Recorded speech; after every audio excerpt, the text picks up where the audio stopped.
أثابكم الله. فضيلة الشيخ، يقول السائل: لدي مشكلة، وهي أنني لا أركز في الدروس، فإذا خرجت بفائدة قليلة، فماذا أفعل أثابكم الله؟ والله هذا أمر محتمل، يعني إما أن يكون الإنسان فيه هذا الأمر طبيعة وجبلة، وإما أن يكون غير ذلك، أن يكون طبيعة وجبلة. بعض الناس رزقه الله الحفظ ولم يرزقه قوة في الفهم وتركيز، لكنه يحفظ كثيرا، ومنهم من رزقه الله التركيز ولم يرزقه الحفظ، ومنهم من جمع الله له بين الحسنيين. فهذه أحوال الناس في تلقي العلم. فإذا كان عندك ضعف في التركيز جبلي فأجرك عظيم، ولذلك من كان ضعيفا في الفهم وصبر على الفهم، فهم العلم، وصابر، فأجر عند الله أعظم ممن كان قوي الذاكرة يحفظ وذو ذكاء يفهم. لأن الذي يضعف فهمه يتدبر العلم ويفهم بمشقة، والمشقة أجرها أعظم، كما قال صلى الله عليه وسلم: ثوابك على قدر نصبك، أي تعبك. فالذي يتعب في فهم المسائل أجره عظيم إذا كان هذا جبلة طبيعة. لكن من البشائر أنه ما من إنسان يبتلى في هذا العلم ببلاء ويصبر في تحصيله حتى يكون من أهله إلا فتح الله عليه. وإذا كان بلاؤه عظيما فسيفتح الله عليه بما فيه الأجر العظيم له في عاقبته. هذا معروف. من تعب في العلم ونصب، بعض الأحيان يكون الإنسان على درجة قوية من الحفظ والذكاء، ولكن يصب الله عليه البلاء في ظروفه، فلا يجد يعني راحة في مطعمه ولا مشربه ولا مسكنه ولا ملبسه، وقد يكون فقيرا وقد يكون مديونا، مثل ما وقع لأئمة السلف. ويجعل الله له بعد العسر يسرا، فيصبر ويصابر ويجتهد حتى يبلغ غايته، لأن هذه هي الدرجات العلى عند الله سبحانه وتعالى. أن الإنسان يضع نصب عينيه العلم فلا يثنيه عن العلم شيء، ويضع نصب عينيه مرضاة الله فلا يمكن أن يحول بينه وبين تلك المرضاة شيء، حتى إنه لو ابتلي في جسده، منهم من يبتلى في المال، ومنهم من يبتلى في الولد، ومنهم من يبتلى بالأهل والجيران، ومنهم من يبتلى بلاءات لا يعلم بها إلا الله عز وجل، بل حتى يبتلى بالقلاقل والفتن في أهله وجماعته والخصومات، لأنه لا بد من البلاء. فلما كان أقرب الناس إلى الأنبياء وهم العلماء، وأقرب الناس إلى العلماء هم طلبة العلم، فمعناه أنهم أشد الناس بلاء. فتجد من يعطى العلم في نفسه حافظة، ذاكرة قوية، فهم، ذكاء، لكنه صفر اليدين من الدنيا. كان الخليل بن أحمد الفراهيدي رحمه الله لا يملك الفلس لا يملكه، وأصحابه بلغوا الغنى من كتبه. فأهل العلم يبتلون بالمال، يبتلون في أجسادهم بضعف الذاكرة، بضعف التركيز، يبتلون بضعف الحفظ. فتجد الواحد يتألم ويحترق قلبه أنه يحفظ السورة في 6 أشهر و5 أشهر. وعمر رضي الله عنه لما حفظ البقرة نحر الجزور رضي الله عنه وارضاه. لكن هذا كله في ميزان حسناتك إذا كان جبليا طبيعيا. أما إذا كان عارضا أنت تعرف نفسك على ذكاء وفهم، وتستطيع أن تضبط المسائل وتلم بها، ولكن فجأة إما أن تصيب الإنسان عين نفس، لأن بعض الناس أصلحهم الله لا يذكر الله، وقد يتعين في نفسه، يعجب بنفسه أنه ذكي، ثم يتعين بنفسه، كما قص الله في قصة الرجل قال: ما أظن أن تبيد هذه أبدا، وإذا قال: لولا دخلت جنتك قلت ما شاء الله، لأنه تعين في نفسه والعياذ بالله. وقد يكون هذا. وهنا ننبه على مسألة العين أن لا يتوسع البعض فيها، فمن قرأ الأذكار فهو معصوم بعصمة الله عز وجل. العين هي حق، لكن احتقارها، العين والسحر وأمراض الروح احتقارها من أعظم الأسباب في ضعفها، عدم الالتفات إليها وعدم تهويل أمرها، هذا أمر مهم جدا.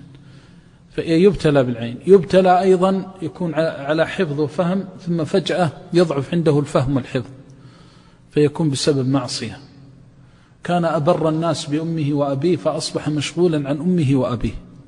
كان بالأمس يخرج من البيت يدعو له والده وتدعو له والدته، فأصبح الآن لا يبالي بوالديه، ثم يأتي ويصيح ويقول ما أصبحت أفهم، ما أصبحت أضبط، إن الله لا يغير ما بقوم حتى يغيروا ما بأنفسهم. فالطاعات تجلب النعم، والمعاصي توجب النقم والعياذ بالله. فيتفقد نفسه في عقوق والدين. قد يأتي والده يوم من الأيام وهو خارج إلى درس، ويكون والده مريضا أو أمه مريضة محتاجة إلى دواء، محتاجة إلى عناية، فيأتي ويجعل طريقه إلى العلم سببا في غضب والديه عليه. قد يكون هذا الدرس تستطيع أن تعوضه، هذا إذا لم يكن العلم متعينا عليك، فتبر يترك والديه وهكذا، فيحصل له بلاء من الله، يبتليه الله ببلاء. ولذلك جريج العابد في صلاة، وهذا في طلب العلم، هذا في عبادة وهذا في عبادة، فقال أمي وصلاتي، وهذا يقول أمي وطلبي للعلم، أمي وشيخي، فقالت اللهم لا تمته حتى تريه وجوه الممسات. فهذا نبه عليه العلماء رحمه الله أنه ما لم تكن العبادة متعينة على الإنسان فإنه يقدم الفرض وهو بر الوالدين. قد يبتلى بسبب ذنب من الذنوب في سمعه وبصره. طالب العلم مؤهل للكمالات، مؤهل لرفعة الدرجات، فإذا أصبح أمام المعاصي يطلق العنان لنفسه، لا يبالي بما يسمع ولا يبالي بما يرى ولا يبالي بما يقول، يغتاب كما يشاء وينم الحديث والعياذ بالله، ويستهزئ بالناس ويلمز هذا ويتكلم في هذا، ثم يريد نعمة العلم باقية عليه، ويقول لماذا أنا أصبحت ما أفهم، أصبحت لا أركز. إن الله لا يظلم الناس شيئا، وليس هناك أكرم من الله، فالذي أعطاك النعمة لا يسلبها إلا إذا غيرت ما بك. ما ظلم الله عز وجل، ولو أن الله آخذك ما أنت فيه لرأيت العجب العجاب، كان ما مشيت على وجه الأرض، فاحمد الله على لطفه. ولذلك إذا سلبت النعمة من العبد الموفق العاقل تداركها بالاستغفار، تداركها بالاستغفار، تداركها بالاحتقار، تداركها باللجوء إلى الواحد القهار. فإن كنت ذكيا فاهما ثم أصبحت ما تفهم المسائل، كنت تخرج من الدرس ب3 مسائل 4 مسائل، فأصبحت تخرج بالمسألة ويا الله تدركها، هذا كله بسبب الذنوب. كذلك أيضا قلنا من أسبابها أيضا عدم الشكر، فإن الإنسان يكون في العلم ويكون من طلبة العلم فيحتقر نعمة الله عز وجل عليه والعياذ بالله. فتجد بعض طلبة العلم يكون في مجالس العلم ويحفظ العلم ويضبطه ويفتح الله عليه بحب العلم ويقبل على العلم، ثم يبتليه الله بامتحان، لأنه لابد من الامتحان، فتأتي النزه وتأتي الترفيهات وتأتي الأمور المباحات، فإذا به ينظر وكأنه مسجون، وكأنه في ضيق، وكأنه في كرب، وأن غيره الذي يذهب يمينا وشمالا في نزهة وأنه فيزدري نعمة الله عز وجل عليه. ولذلك من أعطاه الله الطاعة فاعتز بها أعزه الله، ومن أعطاه الله الطاعة فاستغنى بها أغناه الله، ومن أعطاه الله الطاعة فاستعف بها أعفه الله.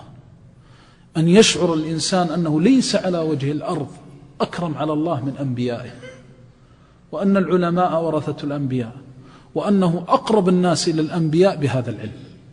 لكن متى؟ إذا حفظ حقه.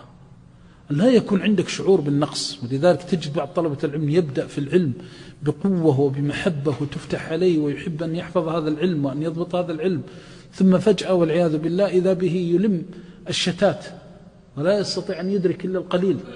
لكن لو نظر إلى نفسه حينما كان وكيف كان وكيف أصبح لوجد البون شاسعا. اختار الله القلب محل النظر. إن الله لا ينظر إلى صوركم وألوانكم ولكن ينظر إلى قلوبكم وأعمالكم.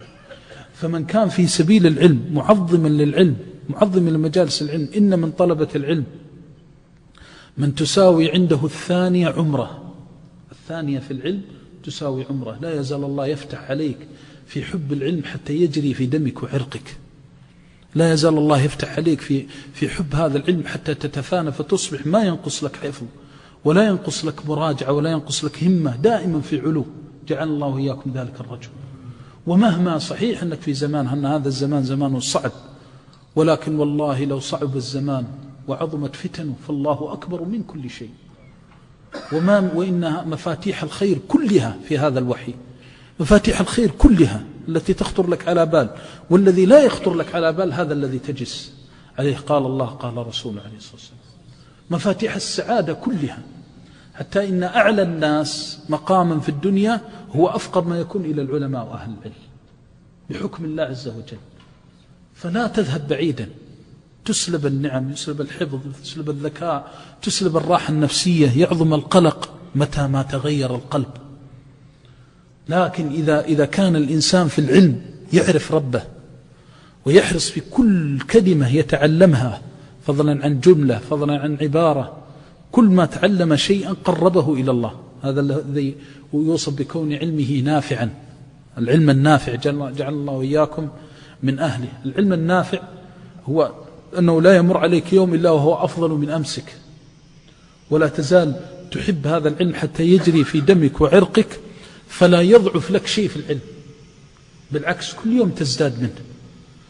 فالفتن والمحن والنظر إلى الدنيا وشهوات الدنيا هذه تعمي الأبصار والبصائر وتزيغ القلوب والعياذ بالله، حتى إن العبد تجده يجلس في مجلس العلم ثم يخرج إلى الخارج ويجد منظرا من مناظر الدنيا فيقف عليه وكأنه لا يعني له العلم شيئا.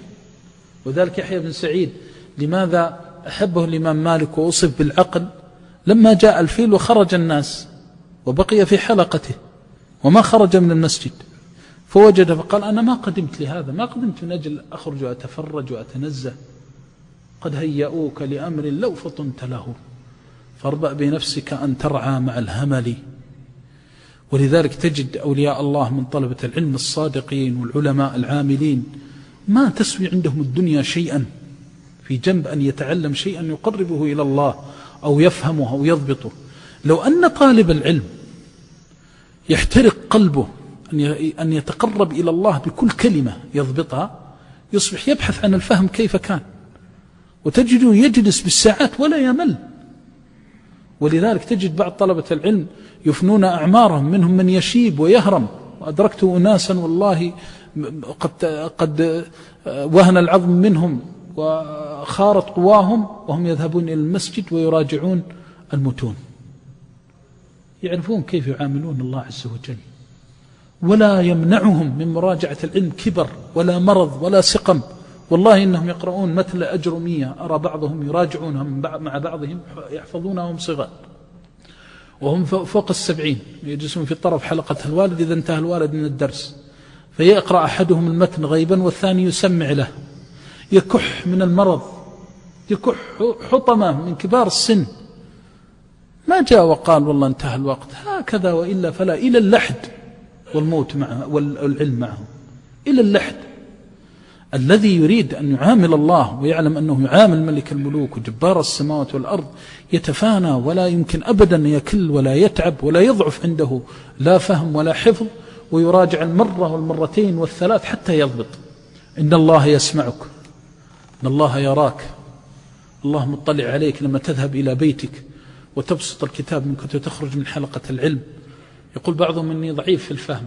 طيب انظر ما الذي كنت تفعله. منهم من كان يقرأ الدرس قبل الدرس 3 مرات 4 مرات يحضر، فأصبح لا يحضر، هذه من الأسباب. منهم من إذا قام من مجلس العلم يرجع إلى البيت مباشرة، منهم من يجلس في طرف المسجد يراجع المسائل، لأن هذا كنز. أرأيتم رجلا الآن لو كانت الدنيا تفرق والأموال توزع عليهم، إذا جلس في طرف المسجد ينظر كم جنى، وجدته يجمع الدراهم ثم يجي يختلي في طرف المسجد وينظر كم كسب. فما بالك بهذا الذي لا يقدر بثمن.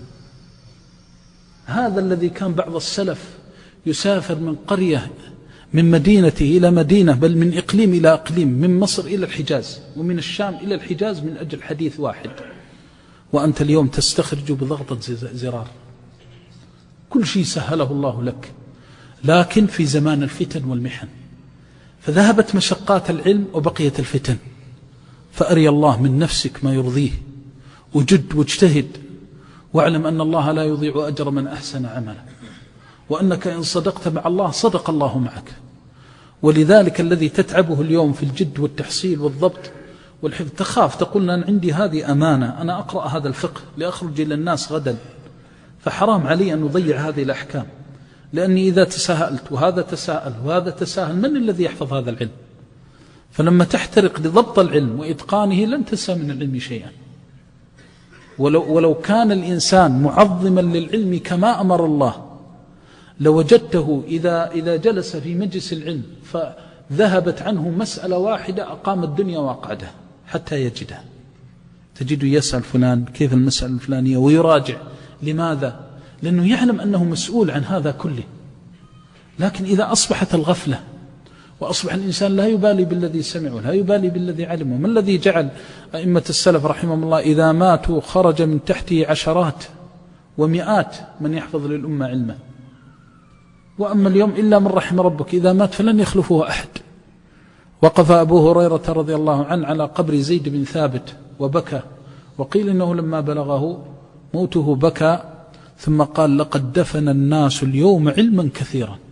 لقد دفن الناس زيد بن ثابت رضي الله عنه وأرضاه، الحبر العالم بكتاب الله وسنة النبي صلى الله عليه وسلم، الفرضي القارئ المقرئ رضي الله عنه وأرضاه، وجعل عالي الفردوس مسكنه ومثواه، وجزاه عن نبينا وعن أمته خير ما جزى صاحبا عن صحبته وعالما عن علمه ودرايته.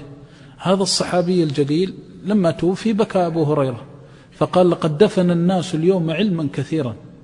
علم جاء بالراحة، جاء بالدعة، أبدا ما جاء إلا بالعذاب والتعب والنصب. لقد دفن الناس اليوم علما كثيرا، ولكن لعل الله أن يجعل لنا في ابن عباس منه خلفا. وكان ابن عباس خلفا له.